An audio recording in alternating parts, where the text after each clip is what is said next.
વડોદરાના નંદેસરી પાસે મિની નદી પરનો 50 વર્ષ જૂનો જર્જરિત બ્રિજ આખરે બંધ કરી દેવામાં આવ્યો।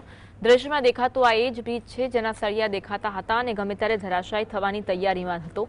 દરરોજ 20,000થી વધુ લોકો આ જીર્ણ શીર્ણ બ્રિજ પરથી પસાર થતા હતા, છતાં તંત્ર ઘોર નિંદ્રામાં હતું। મીડિયામાં અહેવાલો પ્રસારિત થયા પછી તંત્ર સફાળું જાગ્યું અને બ્રિજ બંધ કરવાની કાર્યવાહી કરી। ગંભીરા બ્રિજ દુર્ઘટના બાદ પણ તંત્ર ફરી કોઈ મોટી દુર્ઘટનાની રાહ જોઈ રહ્યું હોય તેવું લાગી રહ્યું હતું।